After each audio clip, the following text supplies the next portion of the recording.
सभी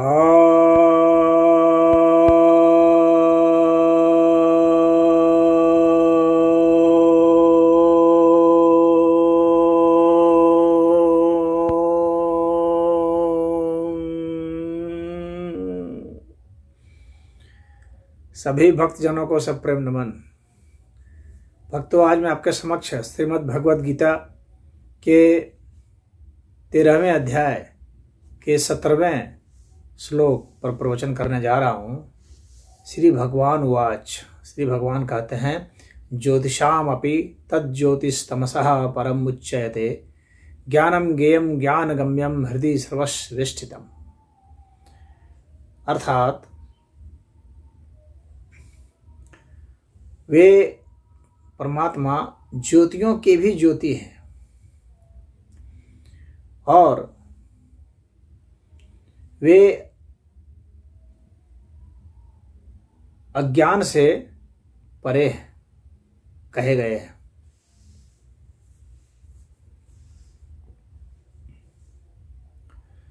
और वे ही ऐसे हैं जो कि ज्ञान स्वरूप हैं, वे ही ऐसे हैं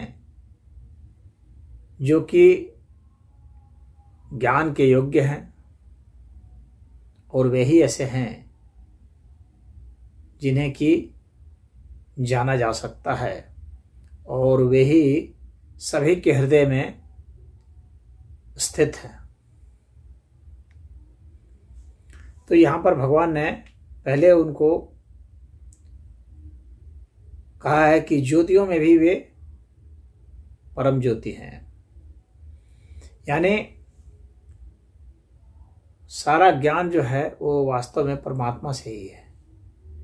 हम सोचते हैं विषयों से हमें, इंद्रियों से ज्ञान हो जाएगा, आँखों से हम रूप को देख लेंगे, नाक से हम गंध को सूंघ लेंगे, जीभ से हम स्वाद का पता लगा लेंगे, स्वाद का ज्ञान हमें हो जाएगा, कान से ध्वनि का ज्ञान हो जाएगा, शब्द का ज्ञान हो जाएगा, और स्पर्श इंद्रियों से हमें स्पर्श का, त्वचा से हमें स्पर्श का ज्ञान हो जाएगा। तो ये जो प्रकाश है इनका, ये जो इंद्रियां हैं इनका जो प्रकाश है, ये प्रकाश जो विषयों से संबंधित जो है, ये जो हमें लगता है कि इंद्रियों से आ रहा है वास्तव में, लेकिन ये वहाँ से आ नहीं रहा है।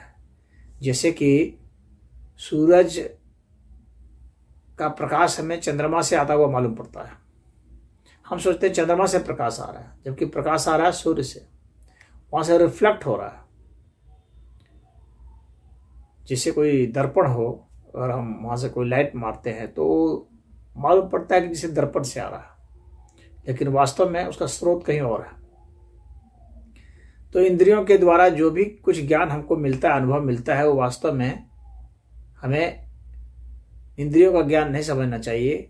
वह ज्ञान भी परमात्मा का ही है, और वो पूरा ज्ञान नहीं है, बहुत आधा अधकचरा है, और वह भी ज्ञान बेकार हो जाएगा और लगेगा कि यह भी ज्ञान नहीं है यदि हमारा मन उसको नहीं रखे, मन में वह चीज़ शामिल नहीं हो। अगर मन उधर से स्विच ऑफ हो जाए, मन उससे संबंध नहीं बनाए, तो इंद्रियों का ज्ञान बेकार हो जाएगा, तो वह ज्ञान नहीं हो पाएगा। तो मन का जो प्रकाश है वह जरूरी है, तभी इंद्रियों का प्रकाश विषयों से लौट करके आके हमें पता चलता है।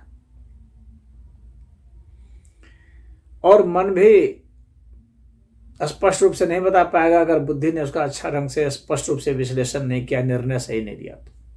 और बुद्धि भी नहीं बता पाएगी अगर प्रज्ञा ने सही निर्णय नहीं लिया तो। प्रज्ञा भी नहीं बता पाएगी यदि अंतः ये स्वयं प्रकाश जो है, यानी आत्मा का प्रकाश यदि नहीं हो तो। और आत्मा का भी प्रकाश, आत्मा का भी ज्ञान काम नहीं आएगा यदि परमात्मा का ज्ञान नहीं हो तो। वास्तव में परमात्मा का ही ज्ञान आत्मा से होते हुए, प्रज्ञा से होते हुए, विवेक, बुद्धि, मन से होते हुए, इंद्रियों से होते हुए विषयों तक आता है। ये पूरा क्रम है, और वास्तव में यह ज्ञान जो है ये परमात्मा का है। और परमात्मा के पहले तक के जितने भी चीज़ें हैं उनमें अज्ञानता कुछ न कुछ रहती है। किसी अनुपात में, किसी अनुपात में। जैसे आत्मा में भी कुछ अज्ञानता होती है, कुछ सूक्ष्म अनुपात। जैसे जैसे हम स्थूल होते जाएंगे, इंद्रियों की ओर बढ़ेंगे, ज्ञान की कमी, त्रुटि होती जाएगी और अज्ञानता बढ़ती चली जाएगी। इस अज्ञान से परे सिर्फ परमात्मा है। हालांकि ये सब कुछ जो है वो पूरा अस्तित्व तो परमात्मा ही है, इंद्रियां भी परमात्मा ही है। तो उस अर्थ में इंद्रियों का जो अज्ञान है वह भी परमात्मा का ही अज्ञान माना जाएगा एक अर्थ में, इसमें कोई दो राय नहीं है। लेकिन शुद्ध अर्थ में जो हम लोग परमात्मा कहते हैं, जिसको अलग करके, इन सबको इंद्रियों को अलग करके जो हम परमात्मा कहते हैं, तो उसमें कोई अज्ञानता नहीं है, वो शुद्ध ज्ञान है। तो उसको इसलिए ज्ञान स्वरूप कहा गया है। अब यहाँ पर ये दो बातें हैं जो बहुत समझने लायक हैं कि ये, जैसे मैंने कहा कि शुद्ध अर्थ में परमात्मा और पूरा ये सब परमात्मा है। तो क्या वहाँ पर परमात्मा शुद्ध रूप में है? तो परमात्मा पूरे संपूर्ण रूप से जब परमात्मा को हम संबोधित करते हैं तो उसमें तो ज्ञान अज्ञान हर चीज़ आ जाएगा, कोई चीज़ बाकी नहीं रहना है, हर चीज़ को उसमें समा जाना है, हर चीज़ परमात्मा ही है। लेकिन जब हम इन सब का संदर्भ देते हुए, यानी परमात्मा के इस हिस्से का एक अलग नामकरण करते हुए, इन अवस्थाओं का अलग नामकरण करते हुए हम उस परमात्मा की बात करते हैं जो साकार निराकार से परे की सत्ता है, शुद्ध ज्ञान स्वरूप है वह। तो वहाँ अज्ञानता का कोई मतलब नहीं है, क्योंकि वहाँ स्थूलता नहीं है, वहाँ कंपैरिजन नहीं है, तुलनाएं नहीं है। तो वह जो परमात्मा है इसलिए वो ज्ञान स्वरूप कहा गया है, क्योंकि वहाँ के बाद फिर और कुछ ज्ञान का, कुछ अनुभव करने का और कोई विषय नहीं रह जाता है। और बाकी चीज़ों में क्या है कि अन्य भी विषय हैं, अभी सब कुछ नहीं जाना, सब कुछ नहीं महसूस किया, हर चीज़ अनुभूति में नहीं आई है, लेकिन वहाँ जाने के बाद हर चीज़ अनुभूत हो जाता है।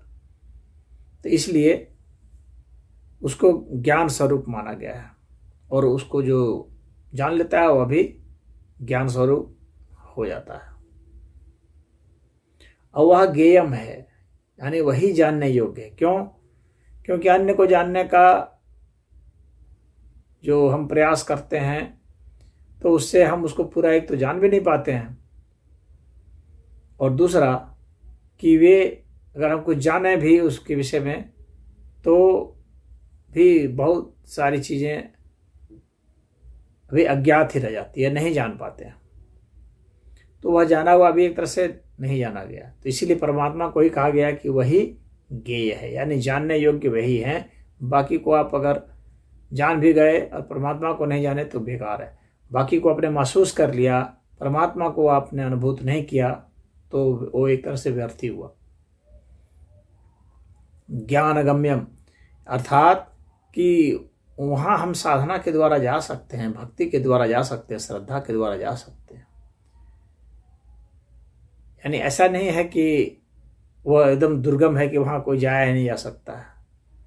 वह ज्ञान गम्यम है, वहाँ जाया जा सकता है, वहाँ गमन हम कर सकते हैं। हृदय सर्वस्विष्ठितम, और वह सबके हृदय में है। हृदय का मतलब यह नहीं है कि ये जो धड़कता है इस हृदय से मतलब नहीं। बहुत लोग इसका ऐसा ही अर्थ समझ लेते हैं।